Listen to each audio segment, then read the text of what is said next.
பாஜகவுடன் கூட்டணி வைக்கிறதா அதிமுக?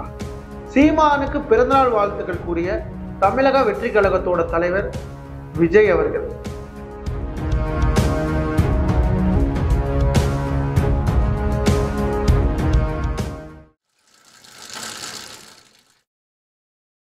பாஜகவுடன் கூட்டணி வைக்கிறதா அதிமுக? இந்த கேள்வி ஏன் வருதுன்னா, ஏர்போர்ட்ல எடப்பாடி பழனிசாமி அவர்கள் பத்திரிகையாளர்கள் செஞ்சிருக்காங்க. அப்ப அவர் சந்திச்சப்ப பத்திரிகையாளர்கள் கேள்வி எழுப்பியிருக்காங்க, நீங்க வந்து பாஜகவோட கூட்டணி வைப்பீங்க. அதுக்கு அவர் என்ன சொல்லியிருக்காருன்னா, ஒத்த கருத்துடைய கட்சியோட நாங்க கூட்டணி வைப்போம் சொல்லியிருக்காரு. அப்ப இன்னொருத்தர் வந்து பாஜகவோட கண்டிப்பா வைப்பீங்களா, இதுக்கு என்ன அர்த்தம்னு கேட்டதுக்கு, எலெக்ஷன் வருது 5 வருஷத்துக்கு ஒரு தடவை தான் வருது, அதனால அப்ப அரசியல் சூழல் எப்படி இருக்கோ அதுக்கு தகுந்த மாதிரி தான் நாங்க வந்து கூட்டணி வைப்போம்னு சொல்லியிருக்காரு.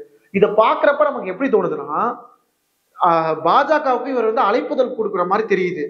ஏன்னா ஏற்கனவே வர கடந்த எல்லா தேர்தலையும் பார்த்தீங்கன்னா திமுக வந்து எங்கேயோ போயிட்டு இருக்கு, அதிமுக வந்து கீழே இறங்கிட்டே தான் இருக்கு. அதே மாதிரி ஒரு கட்சியும் பிரிஞ்சிருக்கு. ஓபிஎஸ் அவர்களும் வைத்திலிங்கமும் தனியா போயிட்டாங்க, சசிகலா டீமோட இருக்காங்க. அப்போ வந்து இங்க அதிமுக வந்து ரொம்பவே வீக் ஆயிடுச்சு. இப்ப கடந்த தேர்தலில் கூட பாத்தீங்கன்னா திமுக வந்து 40க்கு 40 இடங்கள் ஜெயிச்சிட்டாங்க. அப்ப கூட எடப்பாடி பழனிசாமி வந்து தொடர்ந்து தோத்துக்கிட்டே தான் வந்தாங்க. அப்போ ஒரு பேர் கூட வச்சாங்க, 10 தோல்வி பழனிசாமின்னு. அவருக்கு அதுவே பாத்தீங்கன்னா இப்ப விஜய் வந்து கட்சி ஆரம்பிச்சிருக்காரு புதுசா, சீமான் கட்சி இருக்கு, சசிகலா தினகரன் அவங்களுமே பாஜக சப்போர்ட்டா தான் இருக்காங்க. அதே மாதிரி ஓபிஎஸ் அவர் தனியா பிரிச்சுட்டாரு. சோ மொத்தமா பார்த்தா ஓட்டுகள் வந்து பிரியுது, அதிகமா பிரியறதுனால இப்ப வரப்போற தேர்தல்ல இவர் ஜெயிச்சா மட்டும்தான் அவரோட தலைமையை வந்து தக்க வச்சுக்க முடியும். தமிழ்நாட்டுக்கு எந்த ஒரு நல்லது செய்யனாலுமே அது வந்து மத்தியில இருந்துதான் வந்து நிதி கொடுக்கணும். நான் ஏன் மத்தியை வச்சுக்கணும், அது எங்களுக்கு நான் நல்ல உறவுல இருந்தா அது நல்லதுதான், அதனாலதான் நான் கூட்டணி வச்சுக்கிறேன்னு சொன்னாரு. இப்ப இந்த எல்லா சூழ்நிலையும் பாக்குறப்ப அவர் வந்து நேரடியாவே பாஜக வந்து கூட்டணிக்கு அழைக்கிற மாதிரி தான் தெரியுது.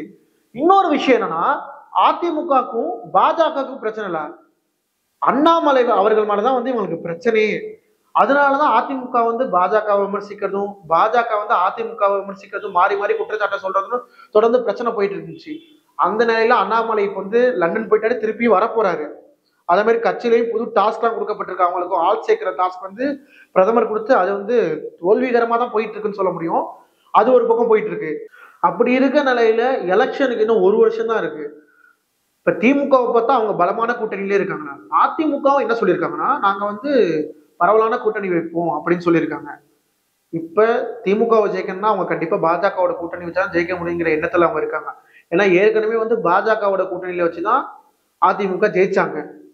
2026 தேர்தல்ல திமுகவை ஜெயிக்கிறதுக்கு பாஜகவோட கூட்டணியில வச்சா மட்டும்தான் நம்ம ஜெயிக்க முடியும்னு எடப்பாடி நினைக்கிறாலும் நமக்கு தோணுது. சீமானுக்கு பிறந்தநாள் வாழ்த்துக்கள் கூறிய தமிழக வெற்றி கழகத்தோட தலைவர் விஜய் அவர்கள். இப்ப சமீபத்துல சீமான் அவரோட பிறந்தநாள் வந்துச்சு இல்லையா, அதுக்கு தாவேகாவோட தலைவர் விஜய் வந்து பிறந்தநாள் வாழ்த்து தெரிவிச்சார் இல்லையா. இப்ப இதை நிறைய பேர் விமர்சிக்க ஆரம்பிச்சுட்டாங்க. ஆனா கொஞ்ச நாளைக்கு முன்னாடி சீமான் அவர் வந்து இவரை தாக்கி பேசினாரு, இப்ப என்ன பிறந்தநாள் வாழ்த்துக்கள் சொல்றாருன்னு எல்லாரும் ஆச்சரியமா பார்த்தாங்க. அது என்ன, அவங்க 2 பேருக்கு என்ன பிரச்சனைனா, அந்த மாநாடு நடக்க போறதுக்கு முன்னாடி வரைக்கும் சீமான் அவர்கள் என்ன பேசினாங்க, தம்பி தம்பி தம்பி மாநாடு கூப்பிட்டா கூட நான் வருவேன், அப்பெல்லாம் ரொம்ப புகழ்ந்தே பேசினாரு. அதே மாதிரி விஜய் அவர்களும் சீமான் அவர்களும் சில நேரங்கள் சந்திச்சதாகவும் கட்சியை பத்தி பேசினதாகவுமே ஒரு தகவல் இருக்கு. இன்னொரு விஷயம் என்னன்னா, நாம் தமிழர் கட்சியோட தாவேகா வந்து கூட்டணி வைக்கிறதாகவும் இருந்துச்சு. ஃபர்ஸ்ட் ஒரு முடிவு இருந்துச்சு. ஆனா இந்த மாநாடு நடந்துச்சு இல்லையா, அந்த மாநாட்டுலதான் பிரச்சனையே ஆரம்பிச்சிச்சு. மாநாட்டுல விஜய் அவர்கள் வந்து பாஜக, திமுக, சீமான் அவர்களையுமே தாக்கி தான் பேசினாரு. மைக்கு முன்னாடி கத்தி கத்தி பேச மாட்டேன், நான் டீசன்டான அரசியல் செய்வேன். அதுக்கு பிறகு கொந்தளிக்க ஆரம்பிச்ச சீமான் இன்ன வரைக்குமே நிறுத்தல் தான் சொல்லணும். இப்ப விஜய் மாநாடு நடந்ததுலயே பாத்தீங்கன்னா ஒரு சில பிரச்சனைகளா இருந்துச்சு. என்னன்னா, உணவு பற்றாக்குறை, தண்ணி இல்லாது, ஒரு 4 பேர் இறந்துட்டாங்க. மாநாட்டுல இறந்தவங்களை கூட நேர்ல போய் விஜய் சந்திக்கிறங்கிறது ஒரு பெரிய குற்றச்சாட்டா இருக்கு. புசி ஆனந்த் தான் போய் அதுவுமே சந்திச்சாரு, விஜய் அவர்கள் வரலன்னு சொல்றாங்க. இப்படி இருக்க நிலையில விஜய் அவர்களுக்கு நெகட்டிவ் ஸ்ப்ரெட் ஆகிட்டு இருக்கு. சீமானும் தொடர்ந்து நெகட்டிவ் ஸ்ப்ரெட் பண்ணிட்டு இருக்காரு. அதே மாதிரி விஜய் அவர்கள் வந்து மாநாட்டுல ஒரு விஷயம் சொன்னாரு, நாங்க வந்து டீசன்ட் அரசியல் செய்வோம்னு. இப்ப அதை நிரூபிக்கிற வகையில நீ என்னதான் பேசிட்டாலும் நான் வந்து டீசெண்டா ஹேண்டில் பண்ணுவேன் அப்படின்னு சொல்லிட்டு பிறந்தநாள் வாழ்த்துக்கள் சொல்லி இதுக்கு ஒரு முற்றுப்புள்ளி வச்சிருக்காரு. இதை பாக்குறப்ப விஜய் அவர்கள் அரசியலை ஆரம்பிச்சிட்டாருன்னு தான் சொல்லணும்.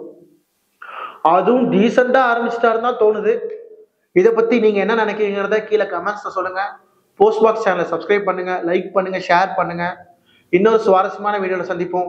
Stay tune with Darwin.